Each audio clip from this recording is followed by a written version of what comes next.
Which way that we going? This way. It feels like a really cheap ploy to get people talking. I don't think that that's great artistry.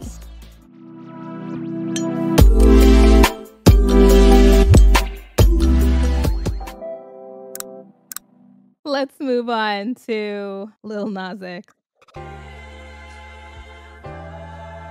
Down 30-inch, walk up in the club, popping shit. That shit wasn't quiet, yeah. Tell him come outside, baby. When you know that I'm ready for everything.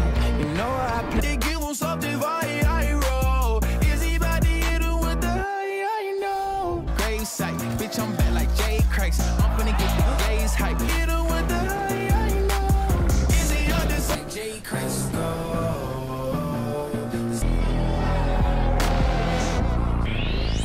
Good old-fashioned blasphemy from Lil Nas X. They didn't do it for me. I love a budget, love a video with a good budget, love production value. Shout out to that signature, easily identifiable Sean Bankhead choreography.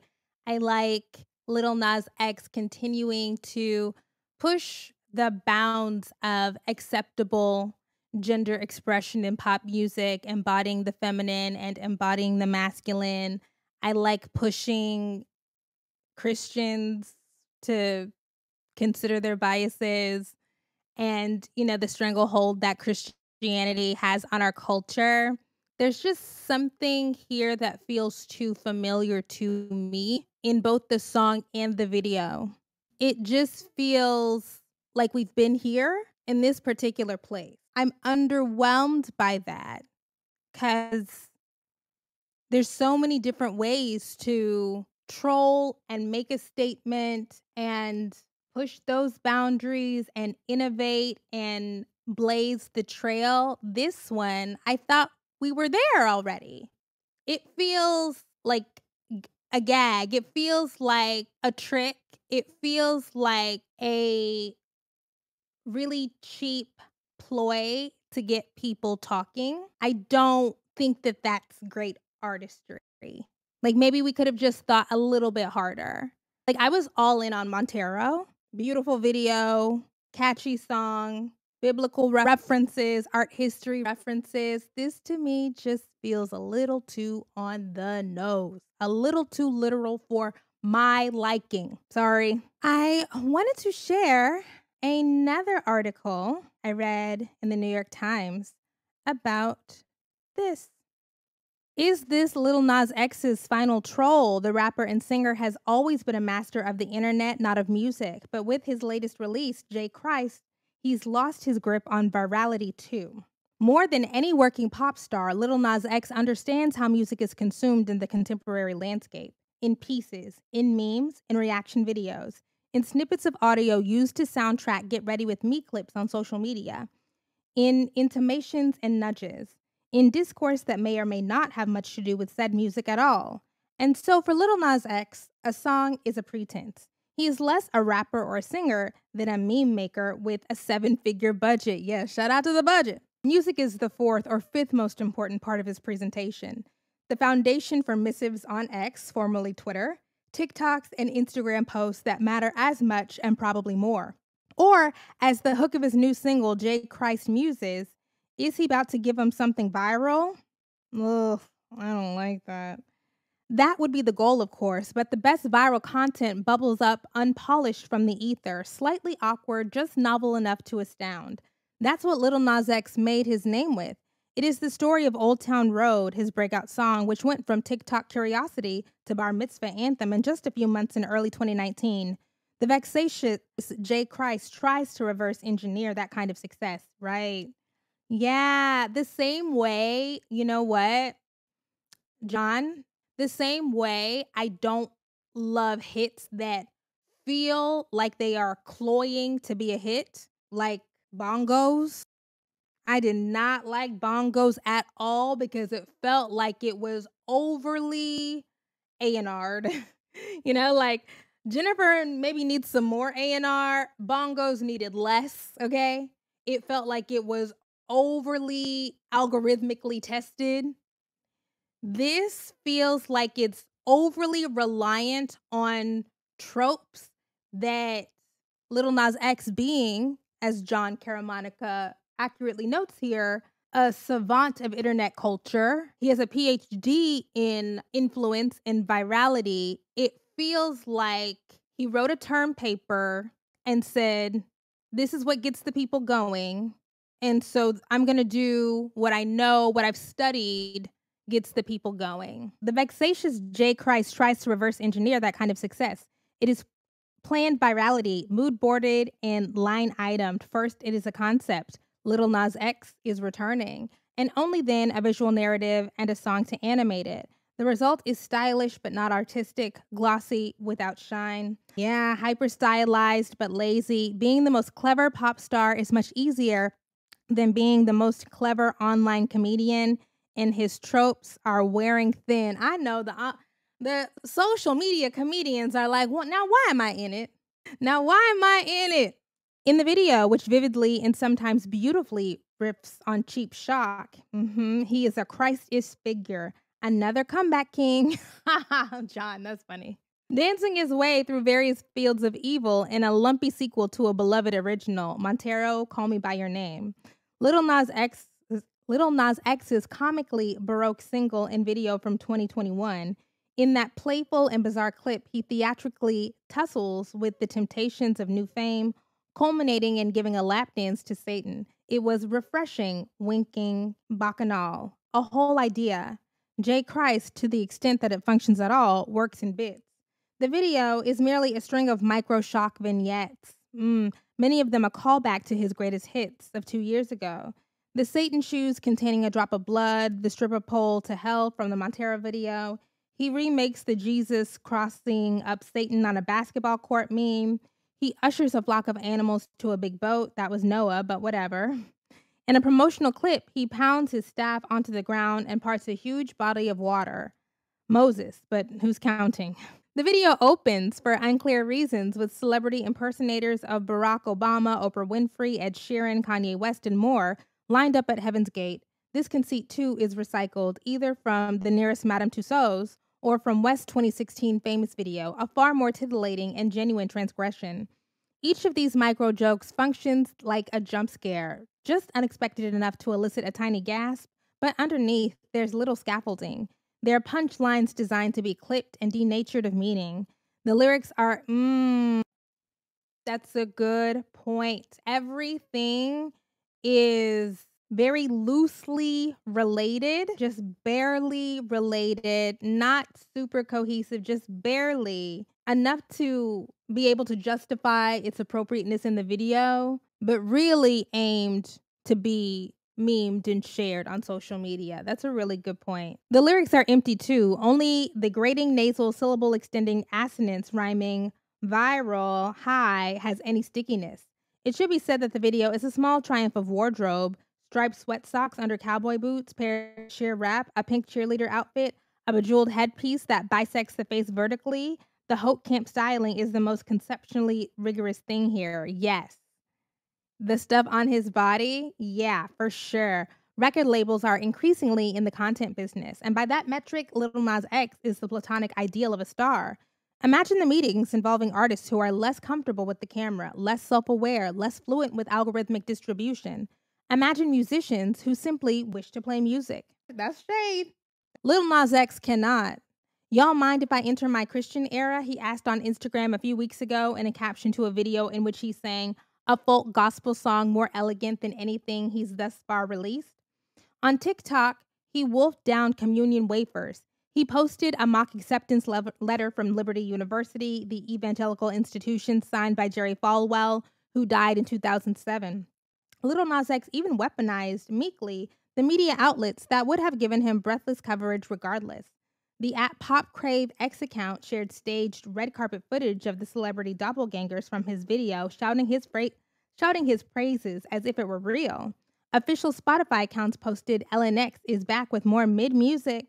He's trolling the critics in advance. Call it what you want, a statement of fact, a statement of defiance, a statement of indifference. But really, it's just cheap, LOL, and a place for Lil Nas X defenders to aggregate.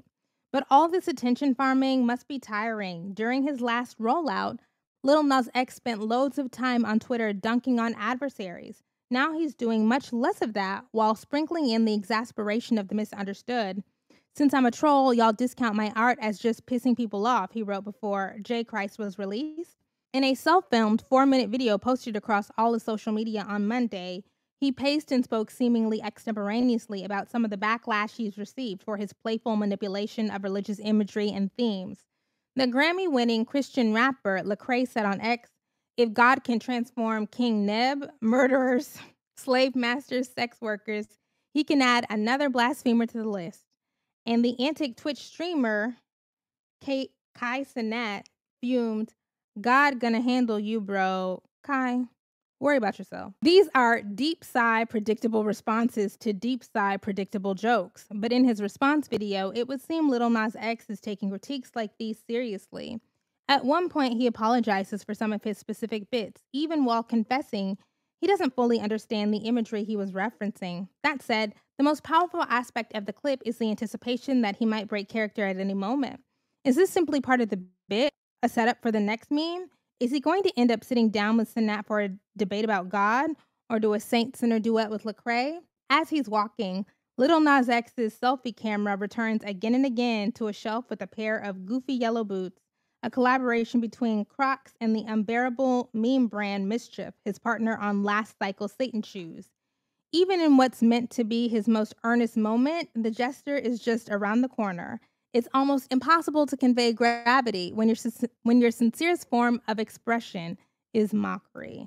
Yeah, I'm going to be honest with you. To me, the most interesting part of this is how goofy and gullible Christians are.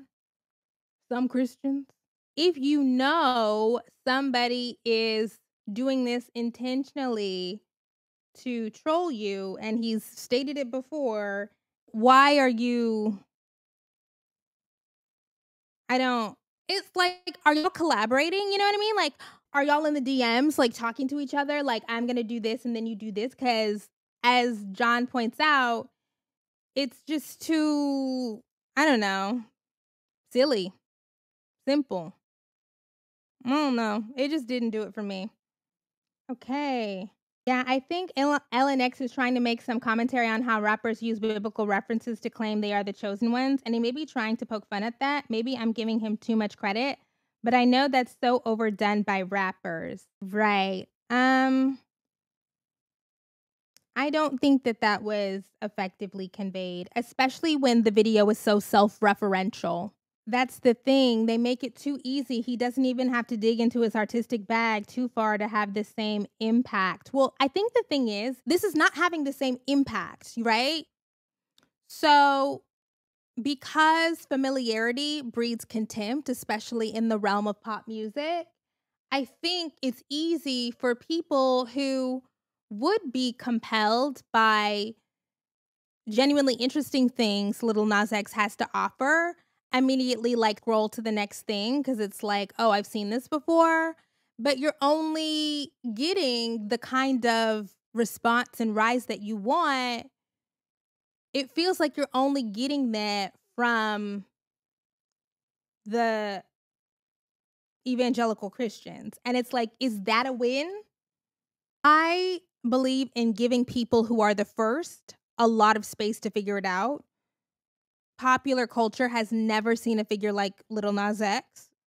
Just think maybe he just needs to spend a little bit more time figuring it out. Because I don't even think that did what he wanted it to do. I liked Bongos, but I could tell they didn't know what to do with the song. They didn't know to not release that as a single and spend millions of dollars on the video. That's what they should have done with the song. I wanted to wrap this up by referencing some old school, really effective blasphemy.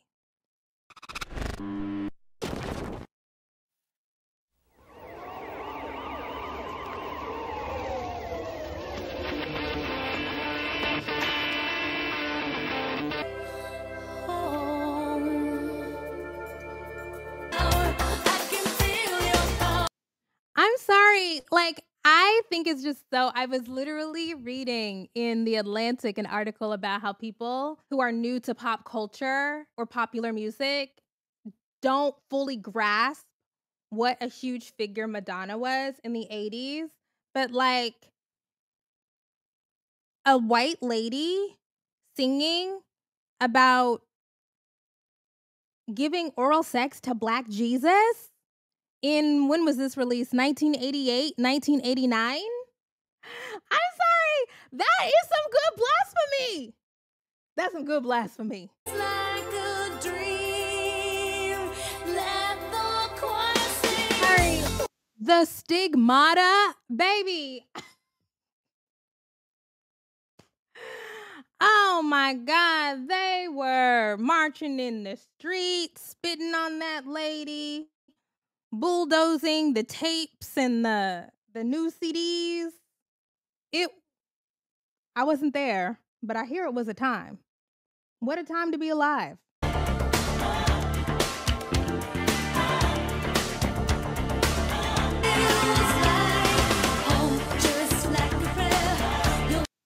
Okay. Can I also say that I did see a really uncharitable reading of Madonna in her, form-fitted corset dress bopping in front of the burning crosses. And I just feel like we've got to go back and read the analysis of the time and Madonna's own words. I understand being jarred, but if we think about the connection is making the direct link Madonna is making to religiosity, Catholicism, and evangelical Christianity, to white supremacy, to white supremacist violence and terror. And then we see Jesus, Black Jesus, as he is trying to save somebody, being yoked up by the police. The connection between Catholicism, in this case, the strictest forms of Christianity, white supremacy, the criminalization of Black people, like, that's good semiotics. It's good. How the church creates the conditions for structural violence? Come on!